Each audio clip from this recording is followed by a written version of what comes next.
Thank you for staying with me. My name is Ngozi Adeleye, founder CrunchEconometrix. I'm still continuing my analysis of instruments and variables. And in this video, I will be using the two-state least squares on a bivariate model. Recall that we are still using the Woodridge Returns to Education MROS data.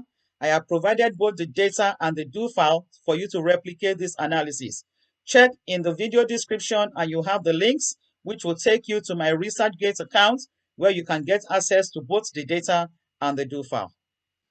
Still recall the simple regression model where the log of wage is a function of education. We have said that education is endogenous, which results in the coefficient to be biased and not consistent, given that the covariance between education and the error term is not equal to 0. So given this situation, we are going to deploy a two-stage least squares technique. For the first stage, we are going to estimate a reduced form model, where we are going to regress the endogenous variable on the instrument. So you can see the specification for the reduced form model. Education as a function of the instrument Z. From the reduced form model, we are going to obtain the predicted values of education, such that the predicted education will now possess exogenous information obtained from the instrument Z. That will take us to the second stage, where we are going to estimate the structural model, whereby in that structural model, we are going to regress the dependent variable, which is the log of wage, on the predicted value of education, educ_hat. So now we are using educ_hat, not just educ. Following from there, the obtained coefficients of the beta 1 from that two-state least squares will be unbiased and consistent.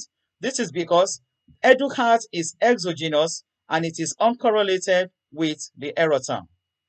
So given this, let's go to Stata to deploy the two-stage least squares technique. So from the do file, for the two-stage least squares technique, we are going to start with the first stage regression, okay?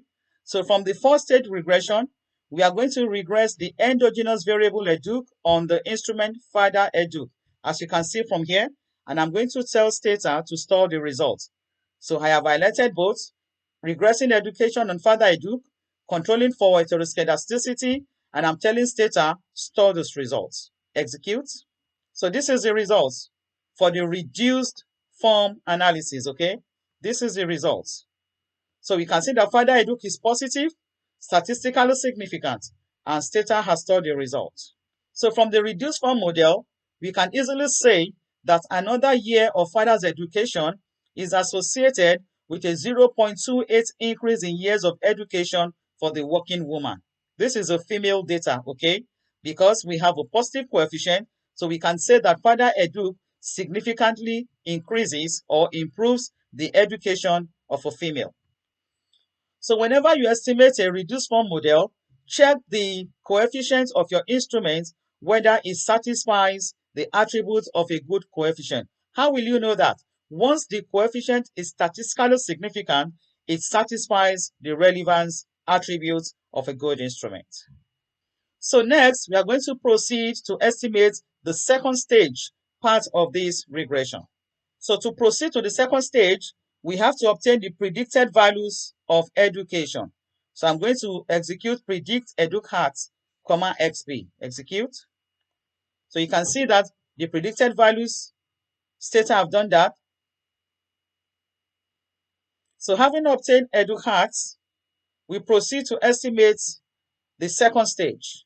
Now we are going to replace education with the predicted value. As you can see from this line, regress log of wage on educ_hat controlling for heteroscedasticity, and I'm telling Stata to store that result. So I'm going to highlight this, both of them together, execute. So this is the second stage of the regression, okay? So we can see that the coefficient of educ_hat is 0.056, T statistics very low, 1.51, and 0.131 is the p-value, indicating no statistical significance. Stata has also stored this result. So how do we interpret it? As you can see right here, another year of education has zero effects on wages. very similar to what we obtained when we used the IV approach. So again, just to summarize what the second stage result gave us is a structural model that we executed using the log of wage as a function of Edu-Hart. We saw that the Edu-Hart coefficient is statistically not different from 0, that is statistically not significant.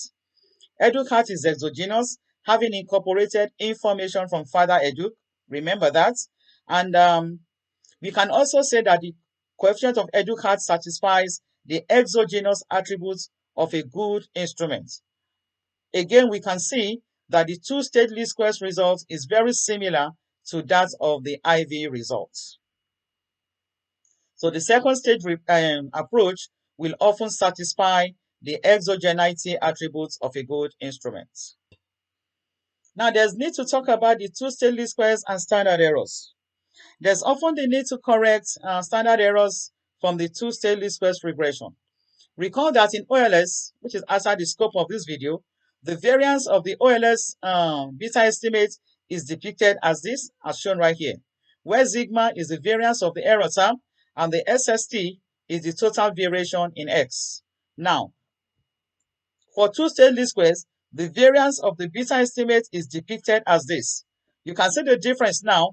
We have incorporated R squared as part of the denominator, and this R squared is from the regression of X on Z, which is from the reduced form regression.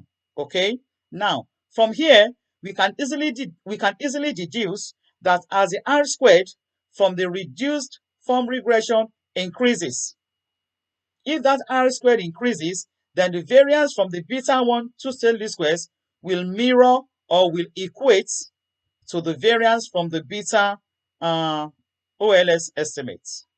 Now, if you want to derive the standard error from the regression, which is the square root of the variance, all you need to do is just to take the square root of the variance. I'm sure you know that.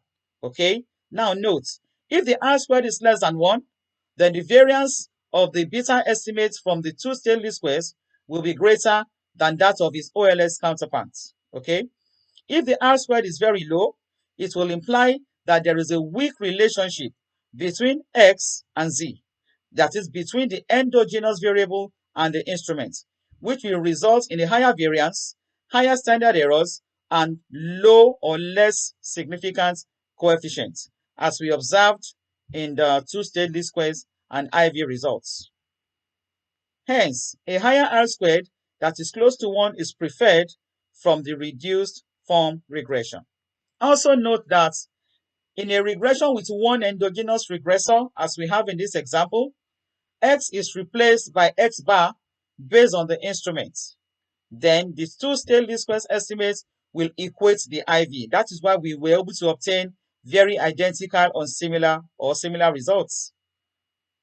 Finally, the two-stage least squares approach can be extended to multiple regression models, having more than one endogenous regressor, whereby you now have to deploy many instruments. Thank you so much for listening. Again, these are the 5 textbooks I've listed here. There are several that I'm sure that you are also aware of that you can use for you to get more understanding about instrumental variables. If you are interested in citing any of my papers where I use the IV approach, I have listed some of these papers right here on your screen. These papers are available on my ResearchGate profile. Reach out to me and you can easily download all of them free of charge. Thank you so much for listening. I just wrapped up bivariate models on instrumental variables using the two-stage least squares approach.